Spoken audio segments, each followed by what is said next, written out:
विद्यार्थियों, आशा करता हूँ कि आप अच्छे होंगे, स्वस्थ होंगे, आप पढ़ाई मस्त चलती होगी और हम आपके लिए भरपूर प्रयास कर रहे हैं। सही, सटीक और अप टू डेट प्रश्नों के माध्यम से 2023 भर्ती परीक्षा में एग्जाम हुआ था, उसके प्रश्नों को कवर करवा रहे हैं। इसके माध्यम से आपकी तैयारी जुलाई महीने में एग्जाम होना आपका एमपी आबकारी आरक्षक भर्ती परीक्षा का, जिसकी तैयारी आप बेहतर कर सको। और आपको बता दें, आप अगर आप पिछले ईयर के प्रश्न नहीं देख रहे हो पीवाईक्यू, तो याद रखिएगा आपको आइडिया ही नहीं लग पाएगा कि एग्जाम में प्रश्न कैसे आए थे पिछले ईयर। और हमेशा जो पेपर बनाने वाला होता है पिछले ईयर के प्रश्नों को ध्यान में रखते हुए पेपर ही बनाता है। तो अगर आप पिछले ईयर के प्रश्न नहीं देख रहे तो आप ध्यान रखिएगा, आप नंबर को कम करना चाह रहे हो। तो आपको बता दें, हमारे चैनल के प्लेलिस्ट में आपको एमपी आबकारी आरक्षक 2025-26 पीवाई की कक्षाएं करके प्लेलिस्ट है, जहां पर आपको मैथ्स का वीडियो, रीजनिंग का वीडियो, जीके जीएस का वीडियो, साइंस के वीडियो, सभी वीडियो अलग अलग सेपरेट आपको हमारे प्लेलिस्ट में मिल जाएगा। मैथ्स का हम पर डे टॉप 10 प्रश्न कराते हैं, रीजनिंग का टॉप 10 होता है और जीके जीएस का टॉप 20 प्रश्न होता है, साइंस का 15 होता है। इस प्रकार से पूरा नंबर आपको हम एक शिफ्ट का पूरा कवर कराएंगे। अभी आपको बता दें, हम 20 ध्यान रखेंगे, 20 फरवरी का हमने शिफ्ट नंबर पहले का मैथ्स का, रीजनिंग का, जीके जीएस का, साइंस का पूरा कवर हो चुका है। और सेकेंड शिफ्ट भी हमने कवर करा दिए हैं, एक मैथ्स का वीडियो, एक आपका रीजनिंग का वीडियो बन चुका है। और साथ आप बता दें, हम 20 फरवरी के पहला शिफ्ट, दूसरा शिफ्ट, 3 शिफ्ट एग्जाम हुए थे। पहला शिफ्ट का पूरा जीके जीएस पूरा साइंस, दूसरे शिफ्ट का पूरा जीके जीएस पूरा साइंस, थर्ड शिफ्ट हम नहीं कवर कराए हैं। और नेक्स्ट आप 21 फरवरी का पहला शिफ्ट का, दूसरा शिफ्ट का, तीसरे शिफ्ट का पहला पूरा हो गया जीके जीएस साइंस, दूसरा हो गया जीके जीएस साइंस। अब तीसरा आज से हम इस वीडियो के माध्यम से चालू करने वाले। तो अगर आप नहीं देखें इतने सारे वीडियो तो आज रखिएगा, आप अपना नुकसान खुद करना चाह रहे हैं। चलिए, तो आप यकीन होनी चाहिए हम आप जो पीडीएफ दिखा रहे हैं ऑथेंटिक, सही और आए हुए एग्जाम का प्रश्न। चलिए पहला प्रश्न लेके चलते हैं। तुलनात्मक अध्ययन करना है तो आपको पिछला पीडीएफ देखना पड़ेगा। चलिए पहला प्रश्न देख पा रहे हैं आप लोग। प्रश्न क्रमांक पहला है,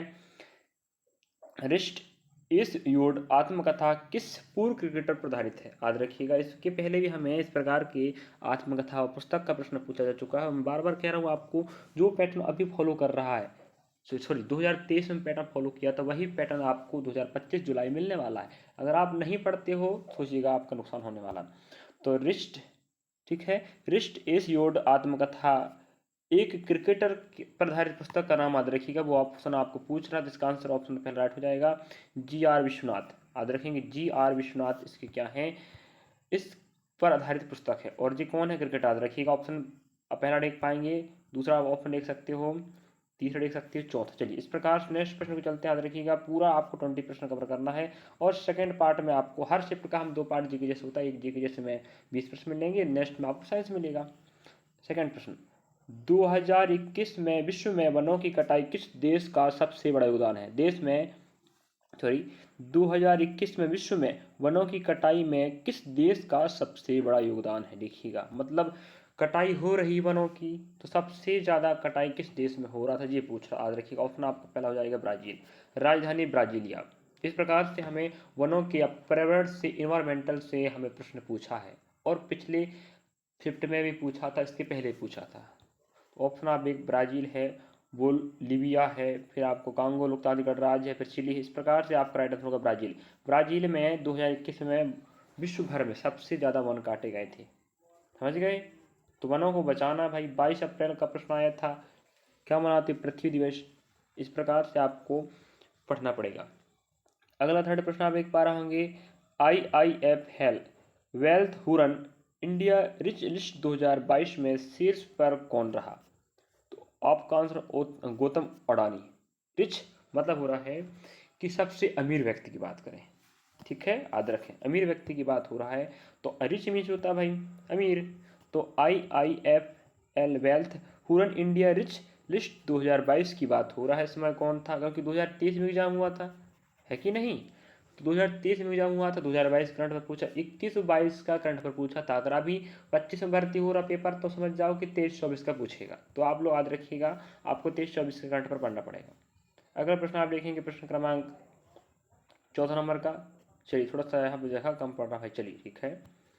सरकार ने घरेलू उत्पाद को बढ़ावा देने के लिए सरकारी स्वामित्व वाली ओएनजीसी OIL के 149 छोटे और सीमांत तेल और गैस क्षेत्रों में निजी और विदेशी कंपनियों को बेचने के लिए एक खालिस्तान का गठन किया है।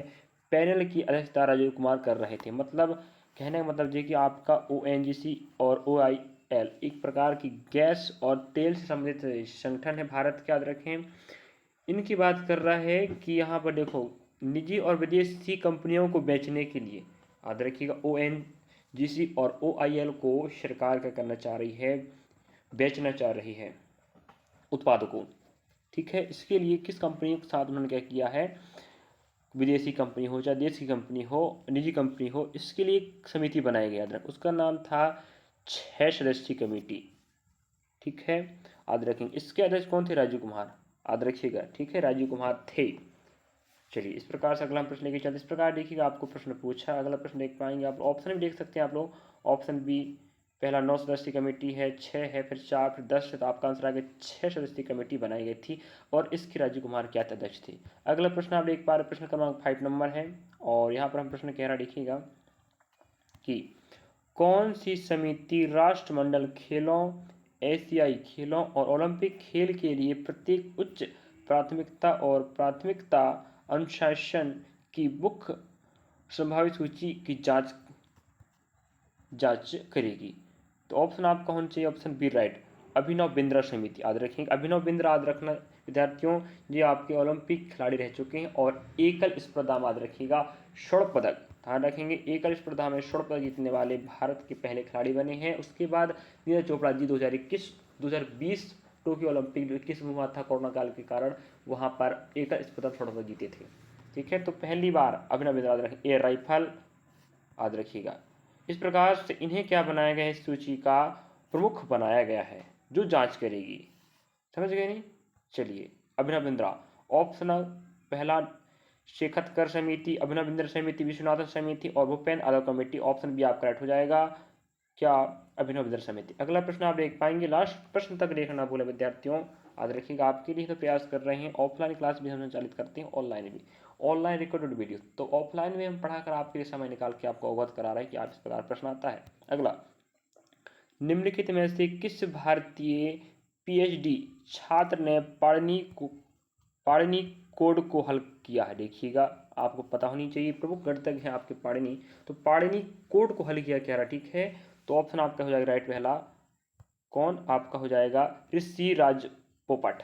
ठीक है, ऋषिराज पोपट याद रखेंगे, जो PhD के छात्र हैं, इन्होंने पाणिनि कोड हल कर दिया, याद रखिएगा। इस प्रकार से कुछ अलग करने वाले व्यक्तियों का प्रश्न आ रहा है। तो अगला पहला ऋषिराज पोपट है, फिर ज्ञान पुरोहित है, फिर राजीव राज है, फिर रघुराम मिश्रा है, तो आपका आएगा कौन, ऋषिराज पोपट ने पाणिनि के कोड को हल कर दिया। अगला प्रश्न आप देख पाएंगे, देखिएगा, प्रश्न क्रमांक 7 नंबर का है। यहाँ पर हमें प्रश्न कह रहा है, निम्नलिखित में से किस मंत्रालय ने नई रोशनी योजना शुरू की। आपको पता होनी चाहिए, हर शिफ्ट में आपको उसी प्रकार के, उसी पैटर्न के प्रश्न पूछ रहा है, एक एक ढर्रा पैटर्न लागू कर रहा है। तो नई रोशनी योजना का प्रश्न पूछेगा, याद रखेंगे, तो आप ऑप्शन चाहिए, अल्पसंख्यक मामलों के मंत्रालय ने लॉन्च किया है, समझ गए, याद रखिएगा। तो नई रोशनी योजना कौन लॉन्च किया है, अल्पसंख्यक मामले का मंत्रालय ने। अगला ऑप्शन आप देख रखा था, स्वास्थ्य मामलों और परिवार कल्याण मंत्रालय, रक्षा मंत्रालय, गृह मंत्रालय। तो आपका आएगा अल्पसंख्यक मामलों के मंत्रालय ने नई रोशनी योजना को लॉन्च किया है। अगला आप प्रश्न देखेंगे, प्रश्न क्रमांक 8वां, यहाँ पर हमें कह रहा है, समाज के निम्नलिखित में से कौन सा वर्ग अन्नपूर्णा योजना के अंतर्गत आता है। अन्नपूर्णा योजना याद रखेंगे, देखो इसके पहले हमें नई रोशनी योजना पूछा, अगला प्रश्न भी जस्ट नई योजना का प्रश्न पूछ लिया। तो नई रोशनी योजना अल्पसंख्यक मामले के मंत्रालय ने लॉन्च किया था, और वहीं पूछ रहा है समाज का कौन सा वर्ग, बच्चे बूढ़े वयस्क है कि नहीं, तो समाज का कौन सा वर्ग अन्नपूर्णा योजना के अंतर्गत ये पूछ रहा। तो ऑप्शन आपका हो जाए राइट, ऑप्शन सी, वरिष्ठ नागरिक। ठीक है, बच्चे था, महिलाएं था, वरिष्ठ नागरिक था, और एक ऑप्शन हमारे पास देख रखा है ग्रामीण बच्चे। तो आपका राइट आंसर हो जाएगा, वरिष्ठ नागरिकों को इस अन्नपूर्णा योजना के अधीन रखा गया है। अगला, योजना कब लॉन्च हुआ, उद्देश्य क्या है, किस वर्ग के लोग आते हैं, जी तो आपको हम पहले बता चुके हैं कि इस प्रकार प्रश्न बनने वाला। अगला 9 नंबर का प्रश्न हमें कहता है, निम्नलिखित में से कौन सा मुद्रा बैंक का विस्तारित रूप है। मुद्रा, याद रखिए, बैंक का विस्तारित रूप है, ये पूछ रहा है, याद रखिएगा। ऑप्शन पे राइट हो जाएगा आपका, micro units development and refinance agency bank. ठीक है, बैंक का विस्तारित रूप है मुद्रा। तो कौन सा कह रहा है, तो वो आपको ऑप्शन पता हो जाएगा, micro units development and refinance agency bank. अगर ऑप्शन आप देख पाएंगे, ऑप्शन आपको दिखा देते हैं, बाकी है कि आप देख सकते हैं। चलिए अगला प्रश्न देखेंगे 10 नंबर का। नए नल इरा दिव्य प्रबंधम किस भक्ति समूह की रचना है। देखिएगा, नल इरा दिव्य प्रबंधम किस भक्ति समूह की रचना है। देखिएगा ऑप्शन आपका है अलवर। ठीक है, ऑप्शन पहला क्या, अलवर, अलवर समूह की रचना है। अगर ऑप्शन देखेंगे आप लोग, नयनार है, फिर जैन है, फिर आजीविका है, तो आपका हो जाएगा ऑप्शन पहला क्या, अलवर। अगला प्रश्न देखिएगा, नेक्स्ट प्रश्न आप देख पाएंगे 11 नंबर का। ज्ञानेश्वर एक भक्ति कवि थे जिन्होंने खालिस्तान की रचना की है। याद रखिएगा, ज्ञानेश्वर एक भक्ति कवि हुआ करते, भक्ति में होता है ईश्वर को मानने वाला व्यक्ति जो भक्ति करता हो। तो ज्ञानेश्वर एक भक्ति कवि थे जिन्होंने अमृतानुभव का रचना किया है। समझे, ऑप्शन बी आप देख पाएंगे, सी देख पा रहे हैं आप लोग। ऑप्शन देख लीजिएगा, इस प्रकार ऑप्शन देता है, कई बार ऑप्शन छांटने में काम आता है ना। अगला प्रश्न आप देखेंगे, प्रश्न नंबर 12 नंबर का है। प्रश्न हमें कहता है, पहले सिख गुरु, पता है आपको, गुरु नानक देव थे, और सिख धर्म के संस्थापक गुरु नानक। देखिए कितना अच्छा शानदार प्रश्न पूछा, यहाँ से आपको अपने आप में और भी प्रश्न मिल सकते हैं। सिख धर्म के संस्थापक गुरु नानक देव, सिख धर्म के पहले गुरु गुरु नानक देव, जो एक खालिस्तान भक्ति संत थे।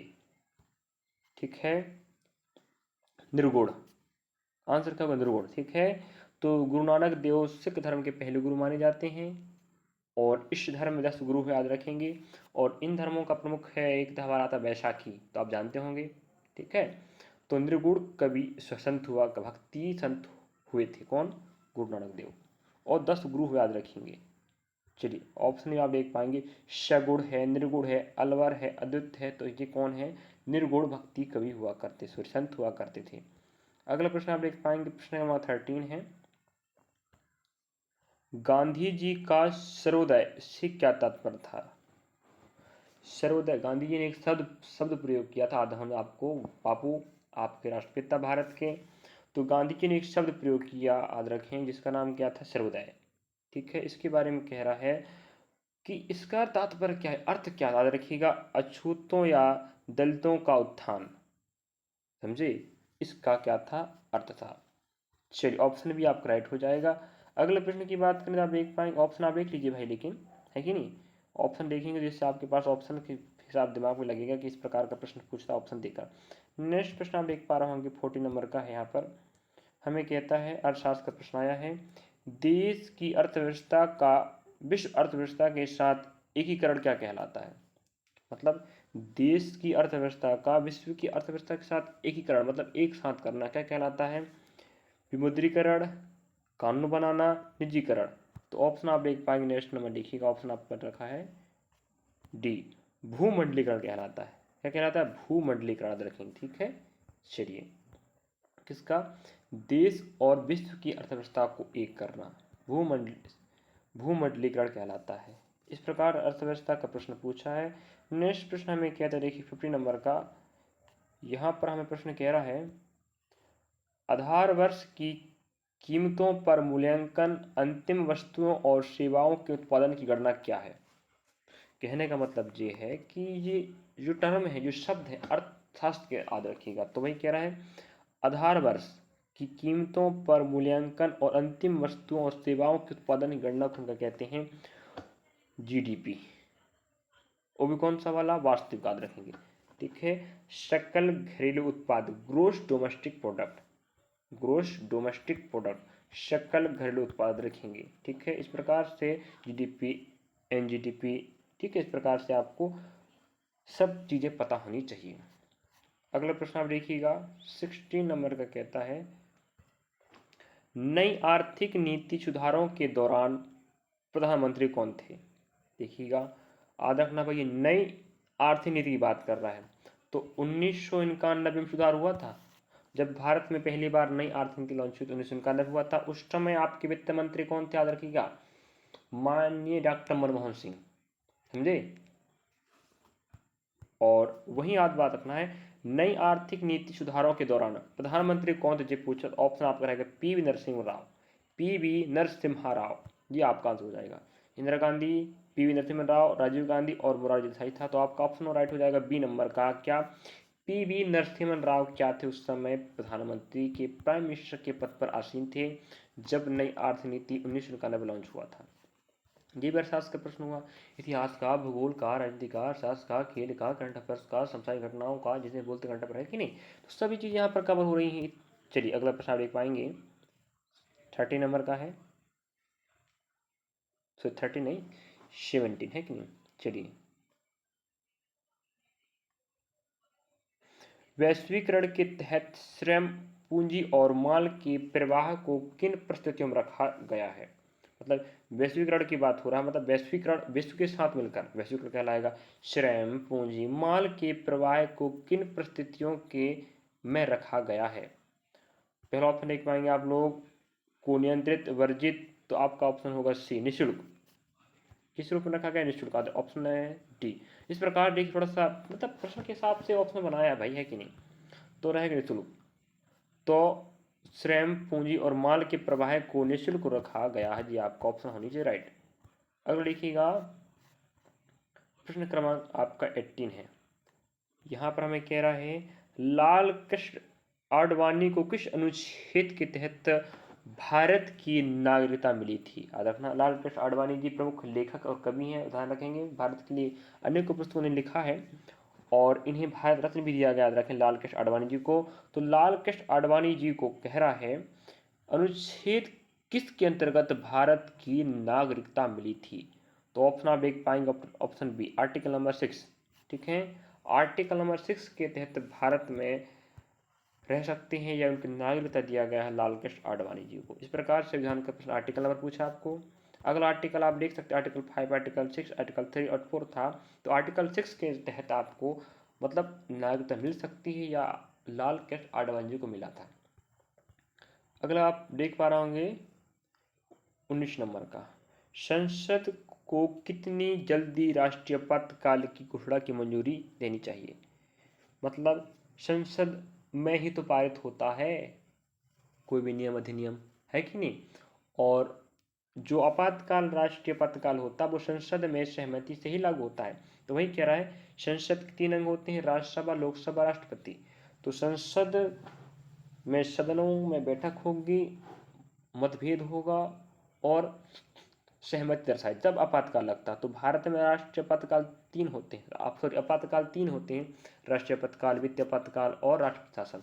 तो राष्ट्रीय आपातकाल मतलब पूरे देश में। तो राष्ट्रीय आपातकाल की घोषणा की मंजूरी कर देनी चाहिए। मतलब कितना समय कह रहा है? तो ऑप्शन आपका पहला राइट हो जाएगा, 1 महीने के अंदर संसद को निर्णय लेना पड़ता है कि पारित करना है या नहीं करना है। अगला देखेंगे आप लोग प्रश्न क्रमांक 20 नंबर का, निम्नलिखित में से कौन सी एक ऐसी भाषा है जो त्रिपुरा में बड़े पैमाने पर बोली जाती है? त्रिपुरा। देखिएगा, यहाँ पर हम बात कर त्रिपुरा, त्रिपुरा में त्रिपुरी बोली जाएगी, वो ठीक है। यहाँ बंगाली लिखा, बंगाली, अंग्रेजी। नेक्स्ट ऑप्शन देख पाएंगे आप लोग क्या लिखा है, हिंदी और नाग मैसो। तो यहाँ ऑप्शन के हिसाब से बात करें बड़े पैमाने पर बंगाली, क्यों? त्रिपुरा है भाई, है कि त्रिपुरा, मेघालय आप सुने होंगे, बाकी जो पूर्वोत्तर भारत के राज्य हैं। तो त्रिपुरा याद रखें, जिसकी राजधानी क्या है? अगरतला, अगरतला। और रही बात आप पता चलिए बंगाल से सटा हुआ है, तो भाई थोड़ा बहुत असर पड़ेगा, तो बहुत असर पड़ता है। तो बंगाल और जो आपका त्रिपुरा है बॉर्डर में, आपके याद रखें, तो थोड़ा थोड़ा शब्दावली यहाँ से प्रयोग होता है। तो वही कह रहा है त्रिपुरा में तो अपनी भाषा, क्षेत्रीय भाषा तो बोलेंगे ही बोलेंगे, साथ में बंगाली बोला जाती है। वही भारत में अनेकता में एकता, अनेकों भाषा के लोग निवास करते हैं, तमिल, तेलुगु, कन्नड़, संस्कृत, हिंदी, अंग्रेजी, कश्मीरी, है कि नहीं। उसी प्रकार त्रिपुरा में अधिकांश बंगाली भाषा बोली जाती है, याद रखिएगा, क्योंकि बंगाल सटा हुआ। इस प्रकार से हमने आपको अगला प्रश्न लेके चलेंगे। तो आप देखिएगा, ये आपका प्रश्न आएगा क्या, आपका साइंस का प्रश्न आएगा। तो हम आपको बता देना चाहते हैं, लास्ट जी इस पार्ट का लास्ट प्रश्न है। इस वीडियो के माध्यम से हमने आपको 20 प्रश्न कवर कराया है और नेक्स्ट 15 प्रश्न आपको मिलेंगे साइंस के नेक्स्ट पार्ट में। जो पार्ट ए है, जो पार्ट बी है, शिफ्ट नंबर आपको पता है 21 फरवरी 2023 भर्ती परीक्षा का पीवाई की कक्षाएं चल रही है, जिसमें शिफ्ट नंबर पहले का हमने जीके लिया है 20 प्रश्न और लैंग्वेज साइंस नेक्स्ट पार्ट में। तो दोनों पार्ट देखना ना भूलिएगा। अभी तक आपने इसके पहले वीडियो नहीं देखे हैं, जितने बन चुके हैं जाकर देख सकते हो। आप तुलनात्मक अध्ययन कर पाइएगा अगर आपको आइडिया नहीं है पेपर पिछली ईयर कैसे आया था, तो आप पेपर कैसे देने कैसे बैठोगे? बैठ तो जाओगे लेकिन बनेगा नहीं, पढ़ नहीं पाओगे। अगर आप पिछले ईयर के प्रश्न देख रहे हैं और आपको लग रहा तैयारी हमारी इसके जैसा नहीं है, पिछले साल के जैसा, तो समझ जाओ आपकी नैया पार नहीं होने वाली। तो पढ़िएगा, बढ़िएगा, हम आपके साथ हैं। और हम बता चुके हैं कि प्ले लिस्ट में जानकारी मिल जाएगा। अगर आप एनटीपीसी की तैयारी कर रहे हैं तो आप बता दें, हम ग्रुप डी एनटीपीसी दोनों के लिए सिक तैयारी चालू करके हमने 70-80 वीडियो डाल चुके हैं हमारे चैनल के माध्यम से, जहां पर आपको रेलवे भर्ती परीक्षा 2025-26 NTPC group D RPF constable करके प्लेस डाला है।